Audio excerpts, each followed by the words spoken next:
Saúdo a todos com a paz do Senhor. Convido-os a abrir a Bíblia, o livro de Atos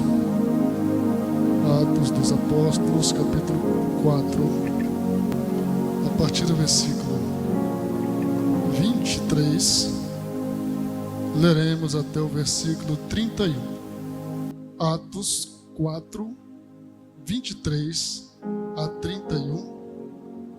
Acompanhe o que nos diz a palavra de Deus. E soltos eles foram para os seus e contaram tudo o que lhes disseram os principais dos sacerdotes e os anciãos. E ouvindo eles isto, unânimes, levantaram a voz a Deus e disseram: Senhor, Tu és o que fizeste o céu e a terra e o mar e tudo que neles há. Que disseste pela boca de Davi teu servo: porque bramaram as gentes e os povos pensaram coisas vãs? Levantaram-se os reis da terra e os príncipes se ajuntaram a uma contra o Senhor e contra o seu ungido. Porque verdadeiramente contra o teu santo filho Jesus, que tu ungiste, se ajuntaram não só Herodes, mas Pôncio Pilatos, com os gentios e os povos de Israel, para fazerem tudo o que a tua mão e o teu conselho tinham anteriormente determinado que se havia de fazer.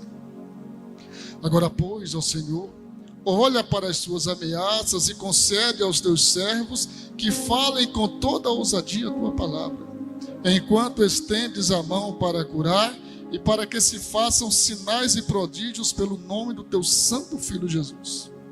E, tendo eles orado, moveu-se o lugar em que estavam reunidos, e todos foram cheios do Espírito Santo e anunciavam com ousadia a palavra de Deus. Palavra de Deus, narração de Lucas sobre a Igreja de Cristo em seus primeiros dias. Podem sentar, muito obrigado. Louvo a Deus pela oportunidade de estar ministrando a palavra do Senhor, e eu abro aqui um parênteses para compartilhar da alegria de ter no culto aqui o meu pai, Aldo Ângelo dos Santos, que posso dizer que é o primeiro pregador da minha vida, a pessoa que primeiro semeou a semente no meu coração, tanto no lar, na família, quanto pregando enquanto obreiro à época aí, final da década de 70, início da década de 80, da geração dos nossos pastores aqui mais veteranos. E louvo a Deus porque através da vida dele, do seu ministério e da paternidade também espiritual, chegamos até aqui pela graça de Deus também. Eu poderia resumir que meu pai, duas coisas que ele não nos deu o direito enquanto crianças e adolescentes, foi de se desviar e de deixar de estudar, né? Então esses pilares aí, eles fizeram a diferença na nossa vida, minha e dos meus irmãos.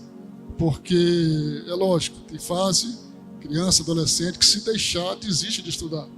E se deixar também, sai da igreja, né? E ele mesmo quando não ia, mas nos obrigava a ir. Essa privação dele, Deus tomou isso aí e fez com que a nossa salvação fosse preservada e o nosso futuro também, mesmo diante de adversidades, fosse concretizado, sobretudo num momento como esse em que estamos ministrando a palavra de Deus, e queria compartilhar e registrar isso da minha alegria. Queridos, nós estamos diante de um texto, um relato de Lucas sobre a igreja, em que ele traz aqui o registro de uma oração. Poderíamos dizer uma oração poderosa, mas uma oração poderosa não porque ela tivesse poder em si mesma, mas porque nós vemos nesse mesmo relato o resultado da oração dos discípulos de Jesus, aqui não apenas os apóstolos, mas a igreja reunida. Sabemos que o livro de Atos foi escrito por Lucas. Lucas não era um dos 12 apóstolos, mas certamente era um daqueles 70 que foram enviados por Jesus ainda, e possivelmente era aquele companheiro de Cleofas que ia a caminho de Emaús depois da ressurreição de Jesus e que tiveram um encontro com Jesus lá naquela tardinha, no partir do pão. E Lucas escreveu um evangelho que leva o seu nome, o Evangelho de Lucas, que ele endereça inicialmente a Teófilo. E ele tem ali a intenção de provar para Teófilo e mostrar para Teófilo os resultados e o ministério também da pregação de Jesus. E ele traz muitos milagres de Jesus. Lucas, o Evangelho de Lucas, apesar de ter 24 capítulos, mas é o maior em extensão, em conteúdo. Ele traz muitos milagres de Jesus. E parece-nos que, não satisfeito ainda, ele, inspirado por Deus, escreve o livro de Atos, que é uma continuação do relato de Lucas. E ele, inclusive, faz menção novamente, no início desse livro, ao mesmo destinatário, Teófilo. E agora ele quer mostrar, e ele quer descrever as obras feitas por aqueles que eram seguidores de Jesus, de quem ele tinha falado no Evangelho de Lucas. E no capítulo 1 ele traz um pouquinho, uma retrospectiva de Jesus ainda, de palavras de Jesus. No final do capítulo 1 do livro de Atos, ele traz a eleição de Matias para substituir Judas. E no capítulo 2 nós temos esse marco maravilhoso, que é exatamente a descida do Espírito Santo no dia de Pentecostes.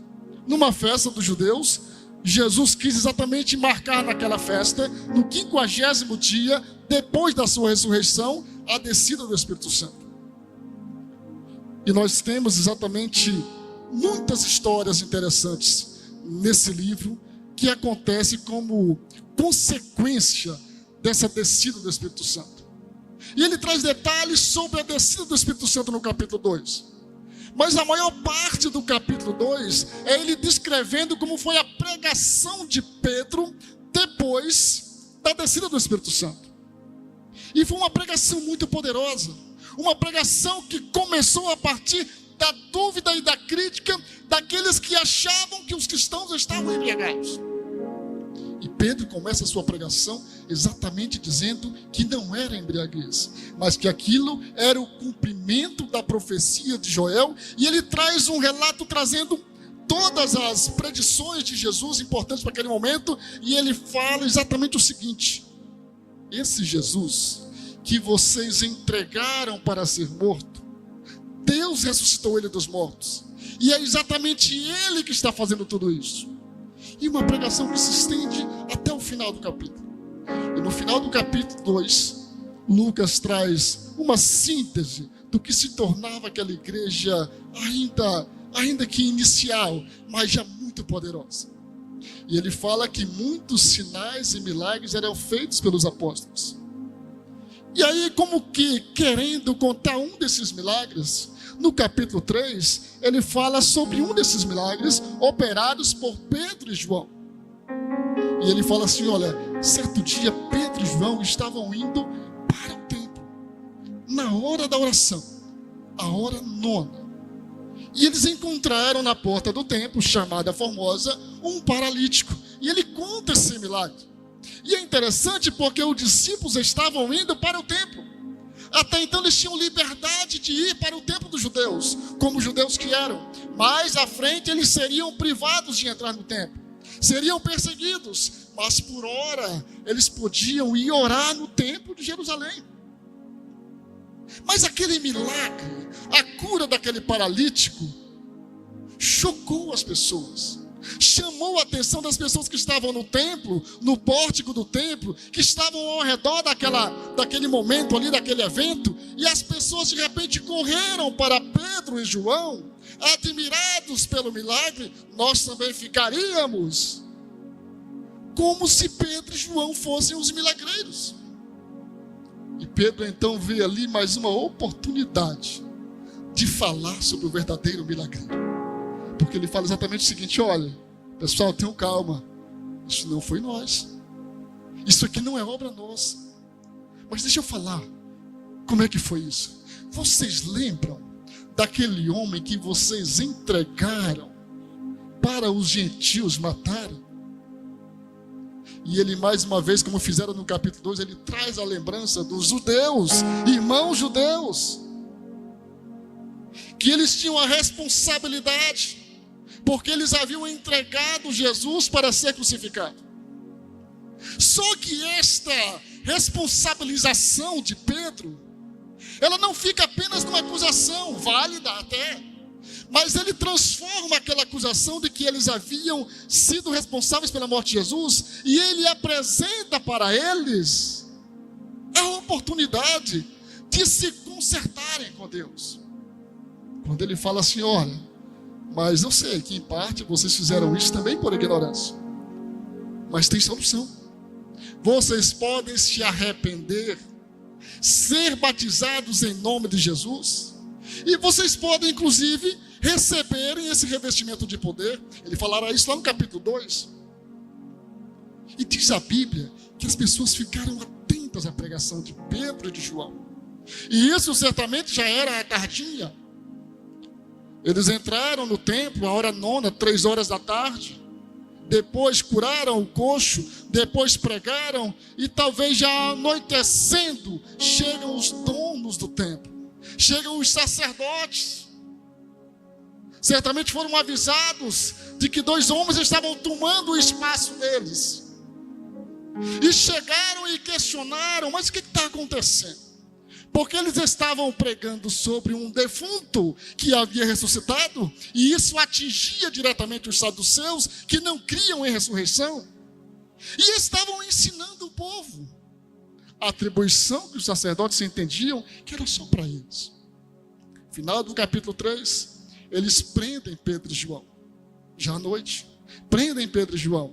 Capítulo 4, Pedro e João agora são interrogados pelas autoridades religiosas, e a pergunta principal é essa: com que poder vocês fizeram esse milagre? E em nome de quem? Com que poder e em nome de quem vocês estão fazendo essas pregações e fizeram esse milagre? E parece-nos que era tudo o que Pedro e João queriam ouvir, uma pergunta que lhes oportunizasse falar mais uma vez de Jesus. Agora, esse é o 3º sermão de Pedro. Primeiro no capítulo 2, segundo no capítulo 3 e agora no capítulo 4. Só que esse sermão agora é para os sacerdotes, para aqueles mesmos que haviam condenado Jesus, que foram responsáveis pela morte de Jesus, aqueles mesmos que afugentaram os discípulos quando Jesus foi preso. Porque a Bíblia diz que todos se dispersaram quando Jesus foi preso. Mas agora nós temos 2 desses homens no meio da roda, sendo interrogados sobre o poder que eles estão usando e em nome de quem que eles estão pregando. E aí Pedro diz: pois bem, então vocês querem saber em nome de quem? Deixa eu lembrar para vocês. Vocês lembram daquele homem que vocês condenaram, que vocês julgaram, e que por mãos de gentios ele foi crucificado? Pois bem, é em nome dele que fazemos isso. É em nome de Jesus. Olha o poder do nome de Jesus, que nós às vezes até deixamos de usar como deveríamos. Costumo dizer que as pessoas gostam muito às vezes de usar o sangue de Jesus. Tem poder. O sangue de Jesus é para a remissão de pecados, é para lavar pecados. Agora, o nome de Jesus, ele deve ser usado tanto em situações como aquelas situações em que eu e você passamos muitas vezes. E eles falam: em nome de Jesus nós fizemos tudo isso. E agora eles pregam para os sacerdotes, e os sacerdotes ficaram admirados e assustados. Não fazia muito tempo que eles tinham matado Jesus e tinham afugentado os discípulos. E agora 2 deles com toda coragem e ousadia, desafiando a autoridade deles. E eles falaram entre eles: o que está acontecendo? O que é isso? E a gente percebe que eles andaram com Jesus mesmo, porque eles são indoutos. Não é que fossem analfabetos, mas eles eram indoutos, eles não eram doutores da lei. Mas eles pregavam sobre Jesus e falavam do Antigo Testamento, citavam os profetas, citavam o cumprimento das profecias. E aí ficaram diante dos apóstolos e olhavam para o ex-coxo, que não era mais coxo agora, que era testemunha viva, um arquivo vivo diante deles, e eles não podiam negar que o milagre havia acontecido. E é interessante, porque aqueles dois não estavam arrogando para si a glória do milagre. Eles transportaram a glória para um defunto que havia ressuscitado. E eles disseram: o que faremos agora? Vamos ameaçá-los. Vamos ameaçá-los e soltá-los. Porque não tinha provas contra crime algum. E tinha, mas aquela prova depunha contra eles mesmos. E aí nós temos as palavras dos discípulos, no versículo 18 e 19, quando eles falam: e chamando-os disseram-lhes que absolutamente não falassem nem ensinassem no nome de Jesus. Nesse capítulo 4, 3 e 4, nós temos uma ênfase muito grande no nome de Jesus. Porque o nome é forte. O nome de uma pessoa, dependendo da sua fama, é um nome muito forte. Por exemplo, essa foi a preocupação de Moisés quando foi chamado por Deus para libertar o povo de Israel. E Deus se apresentou para Moisés, inicialmente não com o nome próprio, mas dizendo: eu sou o Deus de Abraão, de Isaac e de Jacó. Lógico, esse Deus era o mesmo Deus que os hebreus que estavam na escravidão conheciam também. Mas Moisés queria mais alguma coisa. E diante de algumas ponderações que ele fez para Deus, relutando para não ir para essa missão, Moisés tinha 80 anos, 40 anos de Egito, 40 anos de deserto do Midian, e agora estava diante de um desafio. E ele fala para o Senhor: mas Senhor, eu vou dizer o quê? Eu vou dizer que quem me enviou. Quando me perguntarem: quem te mandou vir aqui? O que eu vou dizer para o pessoal? Como é seu nome? E aí nós temos uma afirmação grandiosa, porque Deus diz assim: diga para eles o seguinte: eu sou o que sou. Eu sou, me enviou a vós. Deus dá as palavras certinhas para Moisés. Ele dá o gabarito pronto. Moisés diga assim: o eu sou me enviou a vós. E aí Moisés agora descansa naquela identificação do próprio Deus para ele. É lógico que depois Deus vai se revelar de forma mais clara para Moisés nos próximos 40 anos. Mas o nome de Deus era exatamente o que Moisés precisava levar para o povo. Agora nós temos o Filho de Deus aqui, o seu nome sendo ostentado no melhor dos sentidos, diante de pessoas céticas e que eram também assassinas de Jesus. E ele continua, o relato continua, no versículo 19, Pedro responde: julgai vós se é justo diante de Deus ouvir-vos antes a vós do que a Deus. Porque não podemos deixar de falar do que temos visto e ouvido. Pedro estava diante de julgadores que estavam julgando eles porque haviam feito um benefício para um homem que era deficiente. E agora ele aproveita que eles são julgadores e diz assim: julgai vós. Vocês entendem de julgamento, então julguem vocês mesmos. Se é justo nós, Pedro e João, obedecermos a vocês e não a Deus. E ele solta a pergunta. E Lucas não registra a resposta, porque a resposta era óbvia. Queira ou não, o Deus de Pedro e João é o mesmo Deus dos judeus. Não tem a resposta deles, porque estava na cara que tinha que obedecer a Deus antes de obedecer a qualquer homem. Foram soltos, não apanharam dessa vez, não foram açoitados. Serão açoitados no capítulo 5. Por enquanto não foram açoitados, apenas ameaçados. E aí nós temos, a partir de então, o texto que nós lemos inicialmente, que é a oração deles.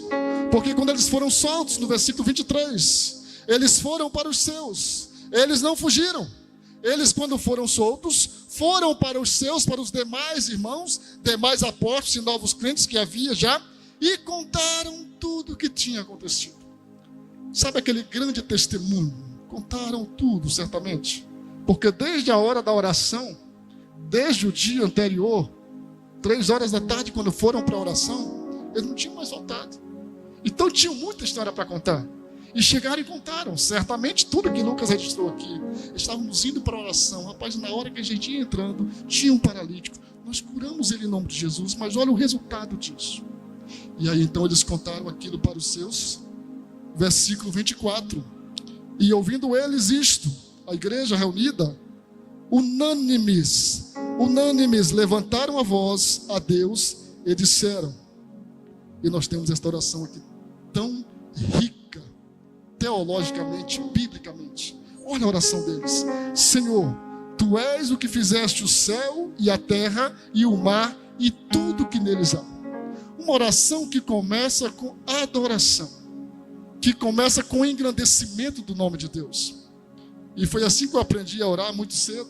O pastor Valério era meu pastor na época, quando eu era jovem ainda, e nos ensinava sobre isso. A oração tem que começar adorando a Deus, agradecendo a Deus. Sabe aquela oração que já se começa, que já se inicia pedindo, ou até mesmo reclamando, ou até mesmo se exaltando, como a oração do fariseu que estava ao lado de um publicano? Não. A oração deles começa engrandecendo a Deus, independentemente das ameaças, independentemente do que viria pela frente para eles. E então eles prosseguem na sua oração. Que disseste pela boca de Davi teu servo, porque bramaram gentes e os povos pensaram coisas vãs?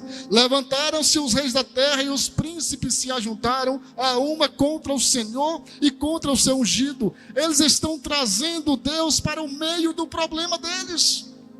Eles não estão colocando o problema acima de tudo. Eles trazem Deus para o centro, colocam Deus entre eles e o seu grande problema. Só que esse grande problema, quando Deus é trazido para o meio, ele se torna tão pequeno, até insignificante, a ponto, veremos já, de no final da oração, eles nem pedirem para Deus tirar o problema, mas eles pedem para que Deus os adapte ao problema, para que Deus mudasse eles a ponto de suportarem o que viria e continuarem pregando com ousadia a palavra de Deus. Oração centrada em Deus. Eles colocaram Deus entre eles e os seus problemas. Nossas orações devem começar sempre focando em quem Deus é e em tudo o que Ele já fez por nós. De repente, eu e você podemos, numa oração, diante de um problema, diante de um desafio que parece ser maior do que os demais, podemos fazer uma retrospectiva. Dependendo da minha, da sua idade, essa retrospectiva vai ser mais longa, tem mais coisas para lembrar, e nós olharmos e vermos quantos livramentos Deus já nos deu, quanto Ele já fez por nós, quem éramos, o que somos, o que já vencemos, e até mesmo algumas pelejazinhas que nós entendemos que perdemos, mas que Deus tinha um propósito naquilo. Versículo 27, porque verdadeiramente contra o teu santo filho Jesus, que tu ungiste, se ajuntaram, não só Herodes, mas Pôncio Pilatos, com os gentios e os povos de Israel, para fazerem tudo que tua mão e o teu conselho tinham anteriormente determinado que se havia de fazer. Eles incluem a injustiça feita a Jesus nessa oração, porque de alguma forma era por causa de Jesus que eles estavam passando tudo aquilo. Só que ao mesmo tempo, nesta oração inteligível, nessa oração inteligente, nessa oração tranquila, mas uma oração recheada de conhecimento bíblico, inclusive. E ele está exatamente, olha, na verdade, Senhor, nós estamos nesse fogo cruzado aqui, mas na verdade eles estão perseguindo Jesus. Já fizeram isso. E eles como que lembram Deus de que Herodes e Pilatos, gentios, haviam perseguido até matarem Jesus. Então eles fazem semelhante ao que Moisés fazia de vez em quando. Quando às vezes Deus queria perder a paciência com o povo de Israel. Ocasião, Deus disse para Moisés: Moisés, chega, eu não vou com esse povo. Se eu continuar com eles, eu vou matar todo mundo. Não vou mais. Faz o seguinte, você vai, e eu vou mandar um anjo. Mas eu disse: não, um anjo não. Se o Senhor não for com a gente, nós não vamos nem sair daqui. E tem um momento em que Moisés fala para Deus: Senhor, que Moisés deu uma proposta para Deus. Deus deu uma proposta a Moisés, melhor dizendo: Moisés, vamos fazer o seguinte, eu vou destruir esse povo todo, povo muito problemático, e eu vou fazer de ti uma grande nação. Moisés disse: não, negativo. Senhor, se for para fazer isso, o Senhor pode riscar o meu nome do seu livro. Senhor, o que vão dizer do Senhor? O que vão falar do seu nome? Vão dizer que o Senhor trouxe esse povo do Egito, não deu conta de colocar na terra prometida e matou em meio de viagem, matou no deserto. Moisés devolve para Deus de forma muito respeitosa que era o nome de Deus que estava em jogo. Vão dizer o que do seu nome, Senhor? Vá conosco, tenha paciência com a gente.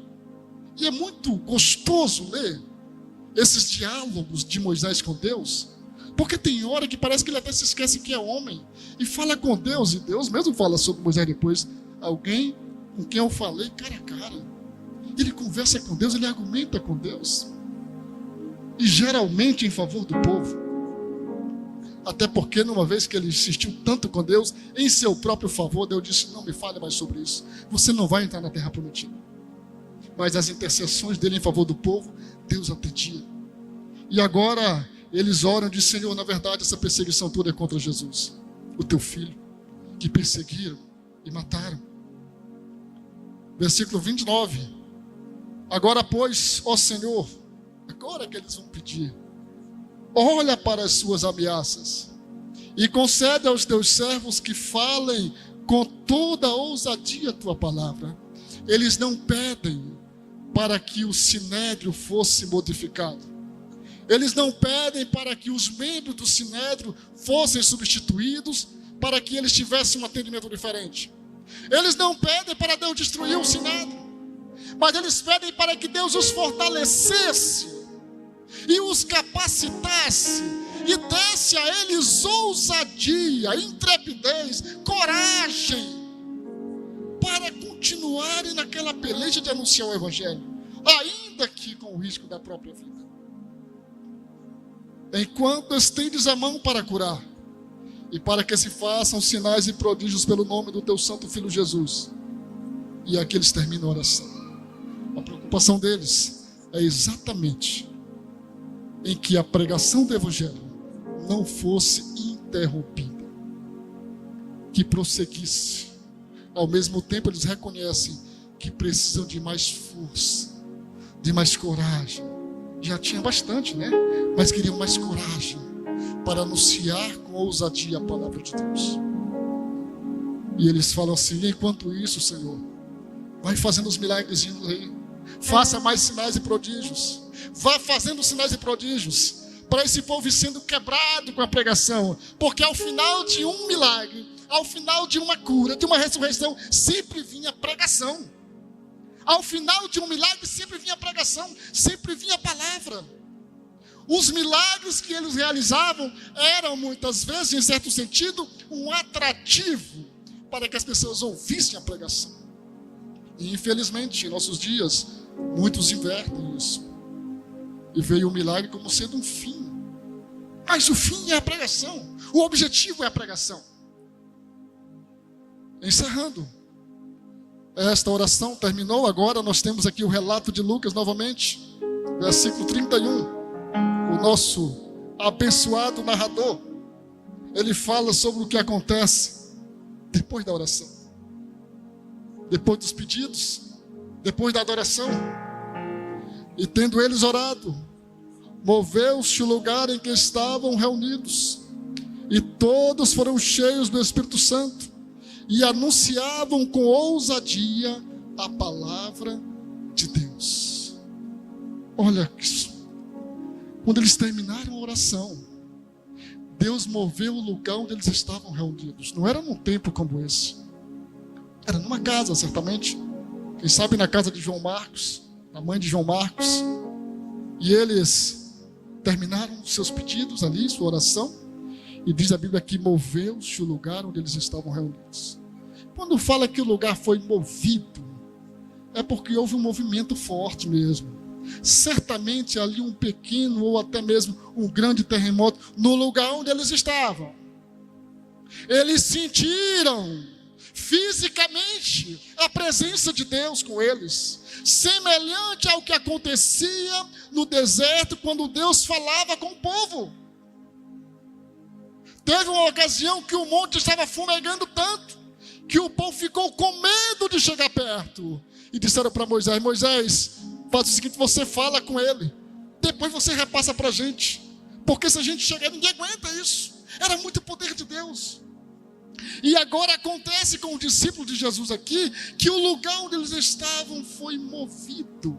Não foi eles que moveram o lugar, não foi eles que saltaram e balançaram o lugar, nada contra, mas o lugar foi movido pelo poder de Deus.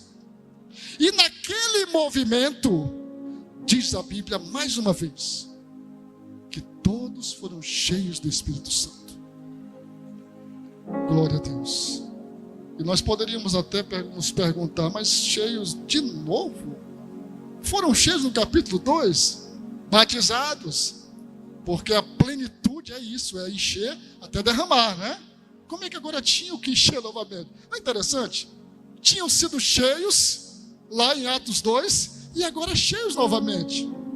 E aí não, mas não eram eles mesmos. Pelo menos alguns, Pedro e João estavam aqui. Os outros apóstolos estavam no dia de Pentecostes. Mas parece-nos, e isso é muito claro, que mesmo já tendo sido cheios, nós precisamos ser novamente cheios. Pelo menos por 2 motivos. Porque nós nos esvaziamos, nós nos gastamos, nós nos desgastamos, nós gastamos, compreendem? Então precisamos ser renovados. Pedro e João estavam aqui e foram cheios novamente, até transbordar. Um outro motivo é porque nós nos ampliamos, nós crescemos. Não é assim como uma criança, ela vai se fortalecendo dia após dia, fisicamente, intelectualmente, ela vai adquirindo mais conhecimento. De repente, aquelas 4 operações básicas da matemática não são mais suficientes, tem que avançar mais.